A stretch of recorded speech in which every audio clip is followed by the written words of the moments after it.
YouTube, tudo bem? Eu espero que sim. Hoje vamos ver um conteúdo um pouco diferente. Este mundo glamouroso que o YouTube proporciona para as pessoas. Pelo menos é isso que as pessoas pensam. Nossa, ele é YouTuber. Olha só, deve ser gente boa.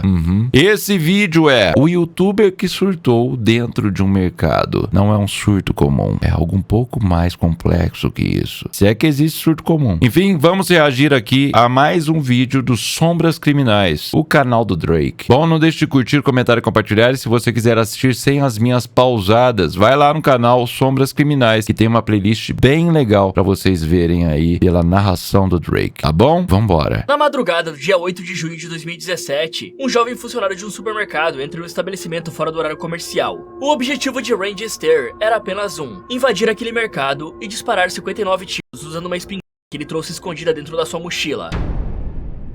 Como assim? Disparar onde exatamente? Não que qualquer disparo seja tudo isso por like, é prank, é desafio. 5 pessoas estavam dentro do local naquela noite, mas apenas uma saiu com vida. Aqui é o Drake, e hoje no Sombras Criminais, iremos acompanhar uma mente perturbada que acreditava que viraria um desenho após a sua morte. Esse mundo tá muito doente. Uma pessoa entrar no mercado e fazer o que fez, meu Deus. Eu achei que seria, sei lá, as arminhas de paintball. Seria idiota, seria idiotice. Deveria ser preso, mas eu não esperava nada disso. Às vezes, os crimes relatados aqui no canal ocorrem em lugares pacatos e pouco povoados. E Eaton Township, um distrito na Pensilvânia, é um exemplo perfeito disso. Lá fica o supermercado Ace Markets, o cenário de um terrível acontecimento. A região de Eaton está localizada em uma área rural e tranquila, cercada por florestas e pequenas propriedades. Pior que o lugar é bonito mesmo. Parece cenário do Walking Dead. O tempo parece devagar pela manhã. É como se o dia fosse mais lento por lá. Com uma população de apenas 1.438 habitantes, de acordo com o último censo de 2020, Eaton Township é um tipo de cidade onde todos se conhecem. Mesmo que as pessoas não saibam o nome uma da outra, elas provavelmente já se viram em algum lugar. Pra você ter uma ideia, o lugar é tão pequeno que em um único dia, é bem provável que você consiga cruzar com quase toda a população local. Cidade de 10 mil habitantes. A minha cidade tem 30. E a minha cidade é um ovo. Imagina lá. Os funcionários do mercado que estavam naquela noite sangrenta eram conhecidos não apenas por clientes regulares. Toda a cidade sabia alguma coisa particular sobre cada um deles. Victoria Brong tinha 26 anos naquele junho de 2007. Ela era gerente assistente do mercado. Coitada, meu Deus. Tinha um filho de 6 anos na época, uma idade muito prematura para entender o que tinha acabado de acontecer. Cara, isso daqui corta o coração, velho. As pessoas não têm um mínimo de noção que faz da vida. E não importa a vítima, não importa quem seja, se vai destruir uma família ou não. Tadinho, olha essa criança. Outro exemplar funcionário era Brian Hayes, um pai de família de 47 anos. Ele atuava no mercado como gerente do turno da noite, mas na juventude, ele tinha servido à Marinha Americana. Ele era um veterano que tinha orgulho do país e amor pela família. Não foram apenas seus amigos, clientes e familiares que sentiram a perda. Ele era um membro conhecido da igreja e frequentava as missas todas as semanas. Mais uma vítima, mais uma família. Terry Starling tinha 63 anos de idade. Ele era assistente da loja. O homem deixou uma esposa que partiu logo em seguida e um filho que tinha lhe dado 2 netos. Ele era um homem querido de poucas palavras, mas muito prestativo. O que certamente era de grande ajuda à jovem Kristen Nell, de 24 anos. Vamos pensar no seguinte, uma pessoa que sofreu bullying, foi lá, se revoltou e saiu atirando numa escola. Isso já aconteceu mais que uma vez lá, inclusive. Daí você não concorda com a atitude, mas existiu ali uma motivação numa mente perturbada, fez a pessoa fazer o que fez. Ainda assim, a pessoa é uma criminosa, uma pessoa errada e matou pessoas inocentes. Aqui parece que foi aleatório. Qual motivo levaria essa pessoa a ir até o mercado e fazer o que ele fez? Mas vamos entender. A última funcionária presente naquele dia, e o quinto funcionário era o próprio Randy Stair. E mesmo num lugar tão pequeno, onde todos se cumprimentam na rua e as famílias se conhecem, as pessoas nem sempre mostram o que realmente sentem ou quem elas são. Randy Stair, por exemplo, nunca revelou pra ninguém sua verdadeira face. Meu Deus, cara, que perturbador. Olha a carinha. Ah, pessoal, de bater o olho aqui, você já sabe que não tá normal não, viu? Parece a Momo. Ele se considerava um bom mentiroso. Ele passou a infância escondendo seus verdadeiros sentimentos. Randy sofria de uma depressão, que ninguém, nem mesmo seus familiares, compreendia. Ele se descreveu como alguém que odiava a humanidade, fingindo ser alguém normal enquanto guardava um ódio silencioso pela interação com outras pessoas. Para ele, conviver com outros seres humanos era uma tarefa dolorosa. Em 2014, Randy passou a utilizar o YouTube como um diário pessoal. Tem muita gente que tem isso. Pessoas reclusas que tem, não sei se seria a palavra, mas fobia social. Embora inicialmente ele compartilhasse vídeos mais leves e até colocasse colaborasse com outros criadores, ele gradualmente começou a produzir conteúdos mais introspectivos, nos quais revelava problemas pessoais profundos. Foi nessa fase que ele demonstrou sua obsessão pela personagem Amber McLean, do desenho animado Danny Phantom. Essa obsessão ultrapassou o que seria considerado normal. Randy acreditava que Amber falava com ele, e teria ordenado que ele planejasse como finalizar seus colegas. Ele também desenvolveu uma segunda personalidade que alimentava seu ódio pelas pessoas. Seu nome era Andrew Blaze. Esse personagem surgiu na época que ele criou uma animação baseada em Danny Phantom e Amber, o Ghost Squad. Randy era visto pelos familiares e colegas como alguém com dificuldades emocionais. Cara, que loucura, olha que pira que esse moleque entrou. O cara criou um mundo dentro da cabeça dele, velho. E ele achou que era verdade. É papo isso daqui de, sabe, é mais obscuro do que a gente pensa. Não acho que ele seja psicopata. Não, é outra coisa. Ao contrário do que ele pensava, mas todos acreditavam que ele superaria isso com o tempo. Infelizmente, esse subestimado isolamento e desconexão emocional o levaram a um desfecho trágico, que abalou a pequena comunidade de Eaton Township na Pensilvânia e deixou marcas profundas para todos os envolvidos. Parecia uma enorme ironia ele começar a trabalhar em um supermercado local, justamente um lugar conhecido pela obrigatoriedade de interações humanas. Exato, pelo amor de Deus, como que esse cara vai trabalhar no mercado sabendo que ele tem fobia social, que o cara não gosta de pessoas nem nada do tipo? Porque tá planejando alguma coisa? Mas em vez de se conectar com as pessoas ao seu redor, esse período só intensificou seus sentimentos sombrios. Durante 4 anos, ele foi elaborando um plano, pensando em como encerrar sua vida. Então foi exatamente isso. Por que ele não pediu ajuda? Eu sei que parece irônico uma pessoa pedir ajuda para pessoas, sendo que seria a sociedade um problema para ele. Mas se ele tava em sofrimento, ele não tentou? Não sei como que era a casa dele também. Será que a família dele apoiava? Apoiava, que eu digo. Tinha ali uma noção de que o filho não tava vivendo uma vida normal? Porém, o que ninguém sabia era que Randy não pretendia fazer isso sozinho. As pessoas de Eaton Township, ainda que o conhecessem de vista, não faziam a menor ideia do que ele planejava. Randy Starr tinha apenas 24 anos quando completou 7 anos trabalhando no supermercado da rede Wise Markets, uma cadeia de lojas que começou na Pensilvânia, e hoje conta com mais de 200 unidades espalhadas pelos Estados Unidos. Randy não era o típico funcionário do mês, mas até aquele dia ele nunca tinha dado grandes problemas. Com o passar dos anos, ele manteve essa fachada de normalidade o suficiente para que ninguém suspeitasse dos planos sombrios que ele alimentava. Durante 4 anos, Randy elaborou o seu plano com um cuidado assustador. Ele observou atentamente a rotina dos seus colegas, estudou os pontos vulneráveis na loja e considerou potenciais obstáculos, como o bloqueio das portas ou problemas com a espingarda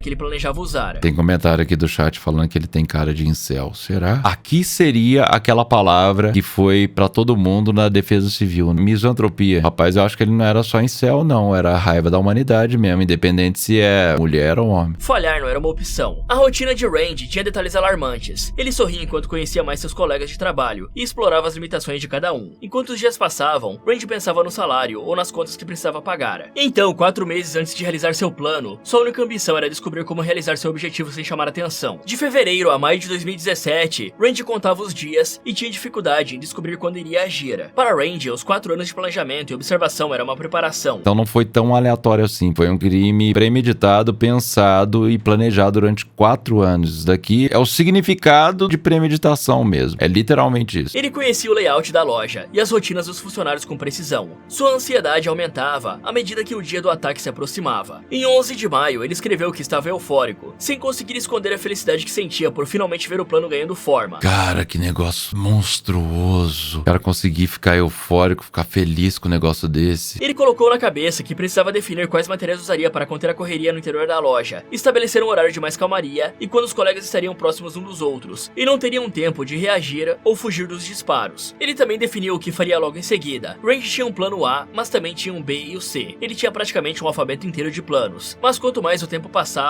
mas parecia real, e para Randy, isso o animava. A única coisa que não poderia acontecer era o improviso. Randy também aprendeu a atirar. Pessoal, eu acho que o plano B, o C, o D tem tudo a ver com desvivência dele mesmo. Ele não ia sair vivo disso daqui, tenho certeza que não. Até porque se o cara odiava a humanidade, ele sabia também que se ele fosse capturado, ele ia ter que viver. Vamos imaginar que ele ia ser condenado aí à pena de morte. Ele espera muito tempo no corredor, né? Ele até se isola de outras pessoas, mas ele vai ter uma convivência diária ali com algumas pessoas da cadeia, né? Postou vídeos do seu treino na internet. Conseguimos ver claramente sua animação quando ele faz o seu primeiro disparo. É como se ele pudesse visualizar seus alvos vivos. Então ele soube no momento, ao puxar o gatilho, que ele não poderia voltar atrás. Muitos de nós sorrimos por coisas consideradas óbvias, como o aniversário de um ente querido, ou um aumento de salário. Mas Randy estava sorrindo, porque ele sentia finalmente ter algum controle sobre o mundo que ele acreditava ser opressor. Que isso, cara? Que fizeram com esse maluco pra ele falar uma coisa dessa? O mundo é opressor? O cara tava trabalhando numa loja por 7 anos e planejando a morte dos colegas por 4. Quem que é o opressor? Como covardes costumam fazer, eles não se arrastam para dentro de um buraco sozinhos, pois tem medo que suas vidas patéticas não tenham nenhum significado se eles não levarem ninguém junto. Ele queria que as pessoas pensassem que elas eram culpadas pelo que ele estava prestes a fazer. Sua mensagem viveria para que futuras gerações aprendessem que não há nada realmente que possa ser feito para diminuir estatísticas de pessoas cometendo crimes como esse, o que não é verdade. Quem tiver esse tipo de angústia e desejos tão sombrios quanto ele, pode pedir ajuda. Psicólogos passam 5 anos estudando para que pessoas como Randy não acabem com vidas em poucos segundos. E o país certamente pode aprender com o histórico de crimes em escolas, criando leis mais rígidas para o porte de armas. Primeiro ponto aqui, a pessoa que tem esses pensamentos, se ela tem algum tipo de empatia, beleza, eu acho que deve procurar. Mas pensando por esse lado aqui de espectador, será mesmo que ela chega a pedir ajuda, cara? Tem histórico de pessoas que pedem ajuda e que tem esse tipo de pensamento sombrio? Porque a primeira coisa que eu penso é, essas pessoas não têm empatia, né? E se ela não tem empatia, logo, por que ela iria pedir ajuda? Mas veja bem, não é que eu tô minimizando isso e falando que isso não seria possível. Na verdade, as pessoas que têm que identificar um padrão de comportamento errado são os pais, os familiares ali que estão à volta. E esses sim pedirem ajuda, intervirem, tentar fazer alguma coisa. Porque eu duvido que o cara teria essa noção de pedir ajuda, de fazer alguma coisa. Mas vamos lá. Entre 1997 e 2022, só nos Estados Unidos, 1.453 tiroteios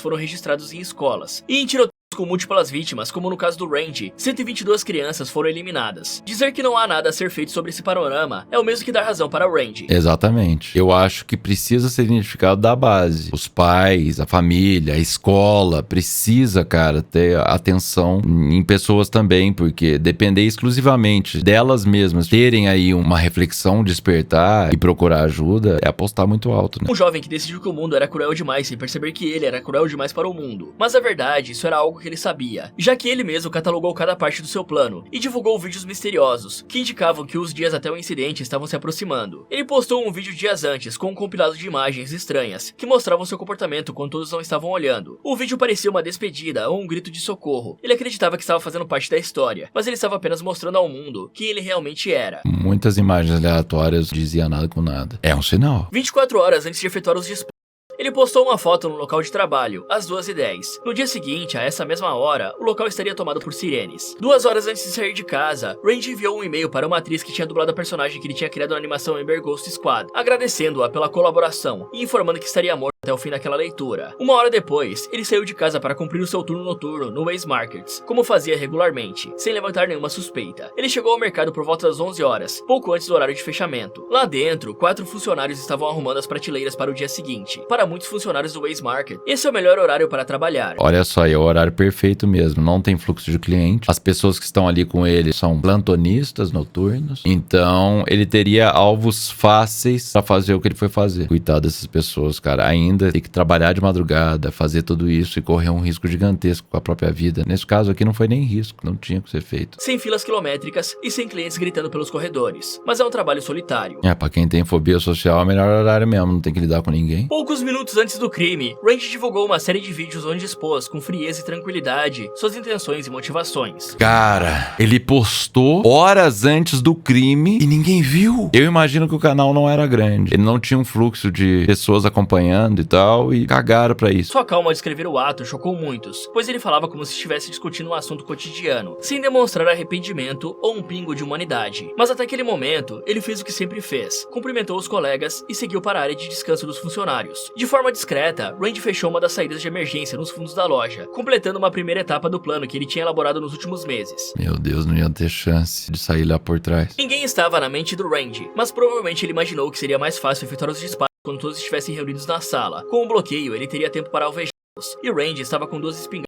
na mochila, mas não sabemos exatamente como ele ocultou as armas, devido ao tamanho. O modelo da espingarda era uma Mossberg 500. Um disparo com essa espingarda pode demorar até 1 segundo, já que a cada tiro é necessário bombear a arma para ejetar o cartucho usado e preparar o próximo. O carregamento é feito individualmente, mas a espingarda possui um carregador tubular que comporta vários cartuchos. A gente vendo essa cena aqui, obviamente, sabia que teria vítimas, uma coisa que é inevitável, mas pela falta de praticidade ali, de você ter que ficar recarregando, pensa que é totalmente possível separar uma pessoa assim. O problema é, ninguém teria psicológico pra fazer isso ali. Eu acho que não tem reação mesmo, você vai reagir correndo. Permitindo uma sequência de disparos se precisar recarregar.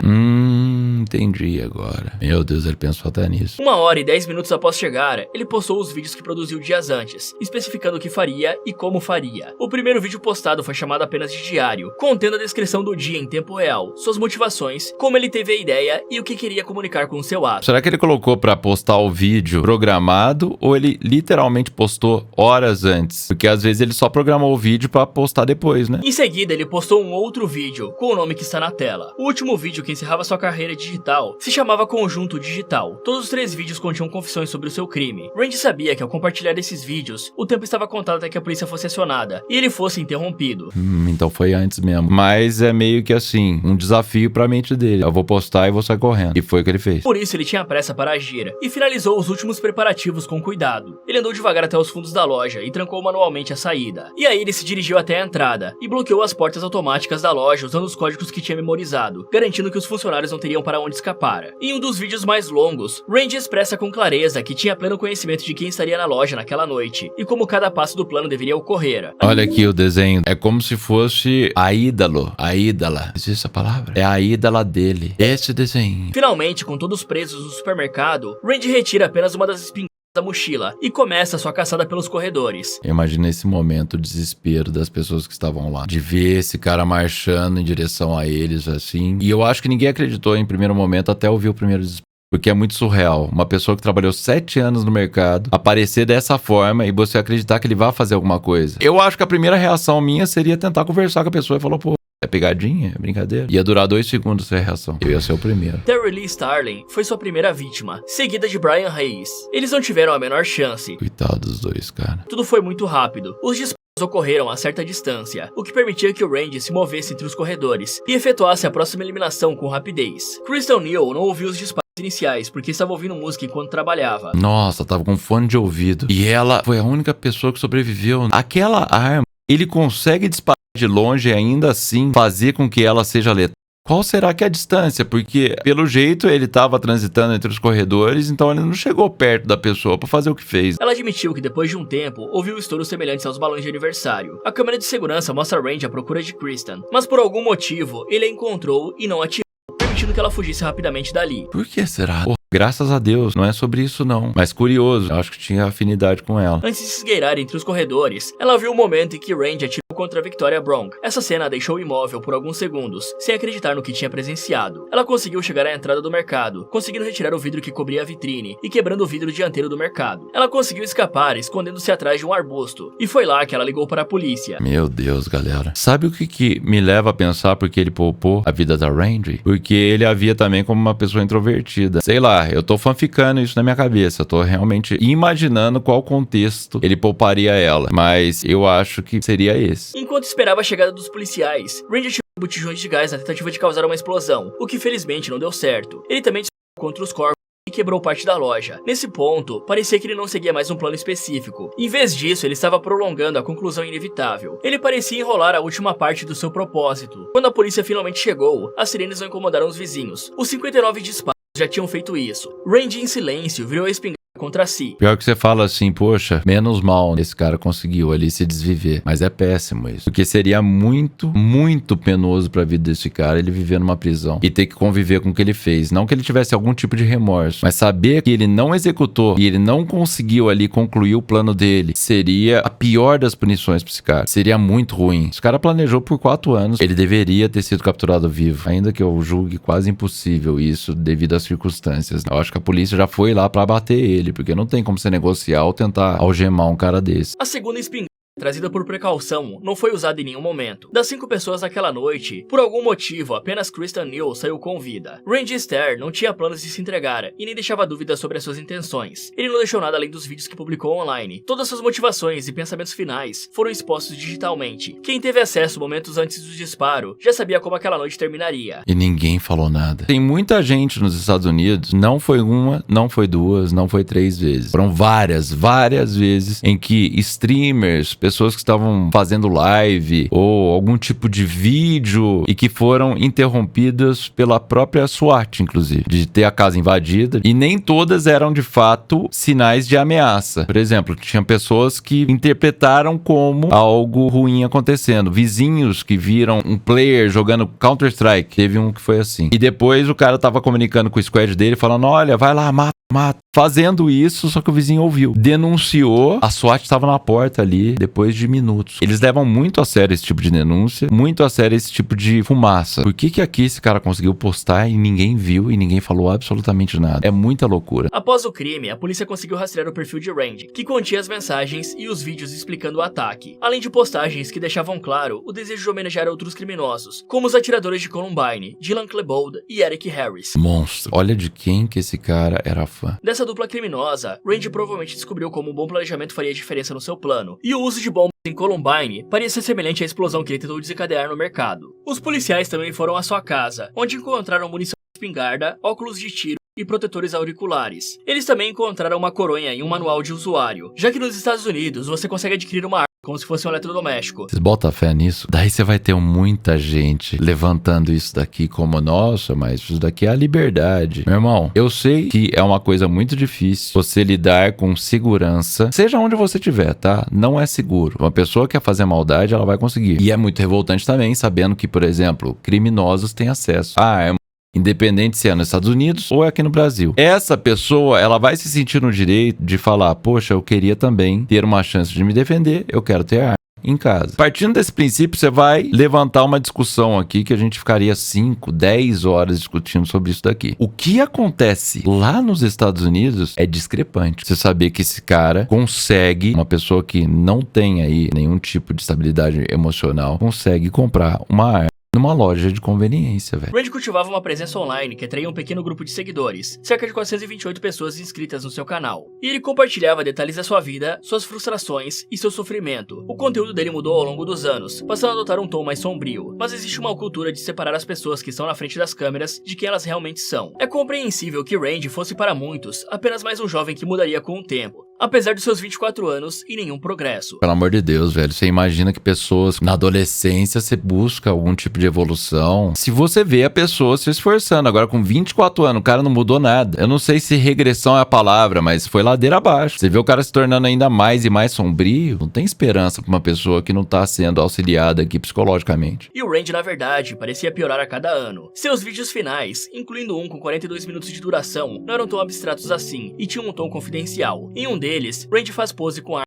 e reflete sobre o crime. Você pode até pensar que os seguidores mais atentos tivessem percebido a gravidade da situação, mas nenhum deles fez uma denúncia ou tentou intervir. Meu Deus, que perigo. Tá aí respondido. Eu tinha perguntado antes, porque lá bastava uma denúncia, não é 2 nem 3, bastava uma pessoa alertar para o que tá acontecendo e mostrar esse conteúdo pras autoridades ali, que essa história poderia ter sido outra coisa. Ninguém fez. É muito triste. E em momento algum, as pessoas são culpadas pela decisão que o Randy tomou. O problema é que esses crimes demonstram que existe ainda um fascínio que não deve ser glamorizado. Jovens igual ao Randy acreditam que ficarão famosos e serão adorados por uma legião de fãs que só se manifesta nos cantos obscuros da internet. E pior que tem muito fã. Pior que você tem um monte de incel, um monte de idiota que vai seguir esse cara assim como ele seguiu os caras de Columbine. Até porque, imagina só, você é uma pessoa introvertida, tenta entender o lado dele. Não tem lógica, mas eu imagino que seja mais ou menos isso. O cara é introvertido, ele nem tenta ser sociável, ele nunca procurou ajuda, ele sempre foi visto como uma pessoa estranha. A chance do cara criar um ódio pela humanidade é gigantesca. E ele fala, beleza, qual a única forma de eu ser aceito? Ele vai olhar para vários cenários, mas o mais óbvio ali para ele foi, olha só, ficaram famosos por ter feito isso lá atrás. Já que eu não tenho nenhum apreço pela humanidade, eu também vou ficar famoso e eu vou fazer isso da minha forma. E foi em um desses cantos sombrios que Randy passou meses pensando e repensando. Foi nesse tempo que o plano inicial de Randy se transformou em um tiro. Ele menciona que inicialmente seu plano evoluiu. Ele escreveu ter tido uma brilhante ideia enquanto estava no carro e explicou todo o plano que executou. Além disso, ele sabia que a polícia teria uma resposta mais lenta, devido à madrugada. Ele passou 7 anos produzindo materiais perturbadores, modificando ideias, e assim mais 4 anos planejando o ataque se passaram. Cara, pelo amor de Deus, o perfil psicológico dele eu acho que estava muito claro ali, velho. Você consegue ver. Você não precisa nem ser um entendido da mente humana pra você olhar pra um cara desse, fazendo vídeo, atirando em alvo, fazendo isso copiosamente, falando coisas sem noção, que esse cara, ele é perigoso. E 4 meses para iniciar o massacre. e minutos para concluí-lo. E será que existia algo que poderia ter sido feito em todo esse tempo? Esse planejamento e o desfecho trágico mostram como estava seu emocional e os riscos de uma mente isolada e perturbada, que sem ajuda encontrou consolo em ideias cada vez mais violentas e autodestrutivas. Nossa, cara, você olha pra expressão dele, é tudo muito baixo, muito sem empatia, sem, cara, olhar perdido, vazio. E com a política que permite facilmente o porte de arma, Randy praticamente não encontrou objeções. Talvez se um acompanhamento psicológico fosse exigido, ele não teria um acesso tão fácil à arma.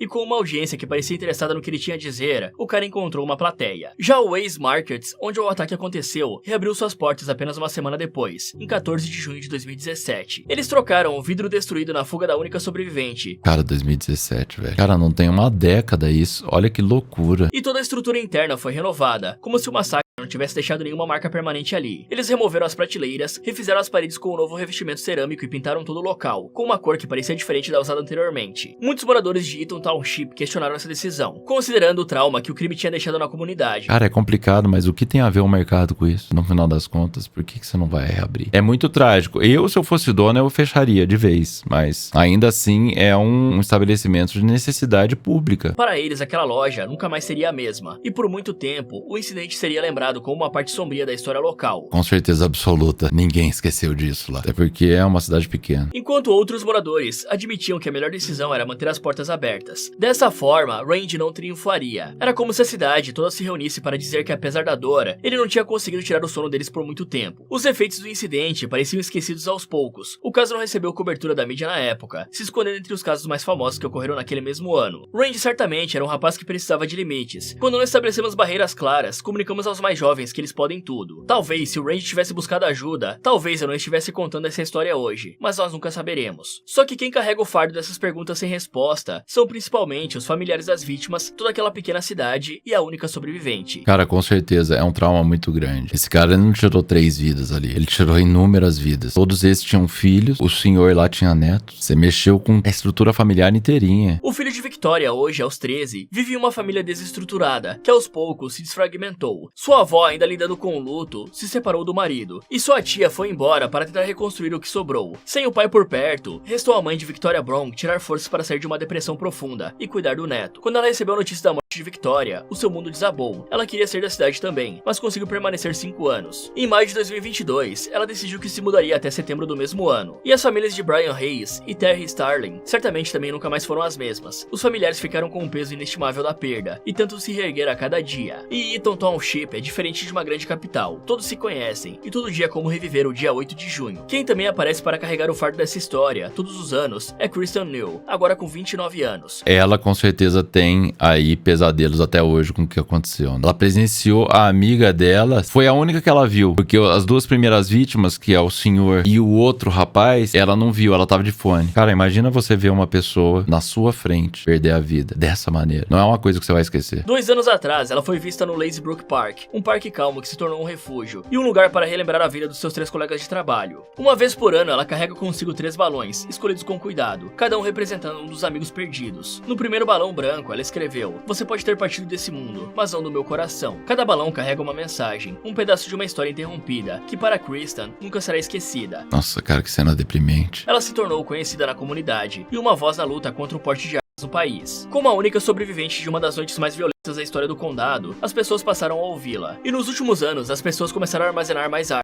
e a exigirem mais relaxamento das leis de controle. Mas isso não quer dizer que Kristen solte os balões em silêncio. Nenhuma palavra é dita, mas cada balão que sobe leva consigo o peso das memórias que parecem se apagar. Amém. Eu achei que ela tinha ficado louca. Meu Deus. Mas o Drake já corrigiu em seguida. Meu normal não é mais o que costumava ser, admitiu ela, enquanto tentava descrever a luta constante contra o transtorno de estresse pós-traumático, a ansiedade e a depressão. Não tá tão bem não. Mas vambora. Durante os primeiros meses, sair de casa era uma tarefa exaustiva. Qualquer som repentino ou rosto estranho despertava em Kristen um medo paralisante. O mercado, onde ela retornou para trabalhar apenas semanas depois, tornou-se um espaço cheio de gatilhos emocionais. Meu Deus, ela voltou a trabalhar? Um lugar onde, por vezes, parecia que tudo poderia acontecer novamente. O estresse pós-traumático pode desencadear uma carga de adrenalina tão potente que a pessoa sente que está tendo uma parada cardíaca, e tudo pode despertar os sintomas. O som dos passos de alguém pelo corredor do mercado, o som dos balões estourando no ar. Mas foi nesse mesmo lugar que Kristen encontrou um novo sentido. Não é à toa que ela tem escolhido os balões para representar os amigos. Meu irmão, essa mulher é forte, viu? Meu Deus, eu achei que ela tinha realmente ter ficado louca. Não sei se seria essa palavra, né? Mas ela ter desenvolvido aí um grande trauma pra vida dela. Sim, ela tem um trauma gigantesco em relação a isso, mas ela continuou trabalhando no mesmo local. Ela ressignificou isso. Esse caminho de recuperação foi longo e difícil, mas Kristen procurou formas de seguir em frente. Além do apoio familiar, Kristen começou a se abrir com um terapeuta, uma pessoa que a ajudou a romper a barreira da dormência emocional, uma defesa que ela havia construído para se proteger do impacto psicológico do trauma. Foi o que eu falei, olha só, que Deus abençoe. Aos poucos, ela descobriu que o que aconteceu naquela noite estava fora do seu controle, e que a sua sobrevivência não era uma culpa, mas uma responsabilidade de honrar os amigos perdidos. Anualmente, no aniversário do incidente, Kristen participa dessa pequena homenagem no parque. Para os moradores locais, essa é uma forma de relembrar as vidas de Victoria, Terry e Brian. Kristen não faz disso um evento público. Ela mantém um ato entre ela, a memória dos amigos e o céu, uma conexão silenciosa que só ela entende. Mas o tempo trouxe mudanças. Em 2022, Kristen soltou um quarto balão. Ela escreveu o nome de Randy Stair. Essa era uma tentativa de libertar-se da raiva que sentia. Ela disse o seguinte: para que eu possa me curar, preciso perdoar as escolhas que ele fez naquela noite. É uma maneira dela virar essa página e se libertar desse peso. Então, ainda que ele não tenha pedido perdão, e que eu duvido que mesmo que se ele estivesse vivo, ele pediria, ela soltou isso pra ela se libertar dessa lembrança. Pra não ficar aí remoendo uma mágoa e alimentando um ódio pra ela o resto da vida. Porque faz mal pra gente. Se ela achou que perdoando ele seria a melhor maneira dela se livrar dessa história, tá válido. Recentemente, Kristen conseguiu assistir uma queima de fogos de artifício, sem precisar de protetores de ouvido. Nossa, tem esse gatilho, porque é muito barulho. E galera, o que vocês acham desse caso? Vocês acham que essa é uma tragédia que poderia ter sido evitada de alguma forma? Me contem nos comentários. Muito obrigado por assistir e até o próximo. Bom, vamos lá, reflexão final sobre isso, porque quando eu tô reagindo eu não consigo, e ainda mais um vídeo que assim, não tem pausa, e eu sou uma pessoa muito pausada. É trágico acontecer isso, e eu acho que tem muita gente em sofrimento, inclusive, que pode buscar ajuda, mas não busca. Essa pessoa não acha que pode ser ajudada de alguma forma, e aí que é triste o negócio. É muito pesado, porque por muito tempo mesmo, até eu desdenhei poder ser ajudado de alguma forma. E não que eu tenha algo parecido com o que esse cara teve, pelo amor de Deus, não é sobre isso. Mas sobre amenizar a nossa dor interna. Todo mundo aí carrega algum tipo de bagagem, algum tipo de peso. Todo mundo tem traumas, todo mundo tem algum tipo de medo, alguma história no qual causou alguma consequência e que parece permanente. Mas não é. Eu acho que cada vez mais as pessoas precisam derrubar esse tabu, que é uma ajuda psicológica, procurar ajuda aí, porque a sanidade mental é muito importante, é o que controla todo o resto. Então, por mais que você seja uma pessoa que se exercite fisicamente falando, que tenha uma vida saudável, se o teu psicológico estiver fudido,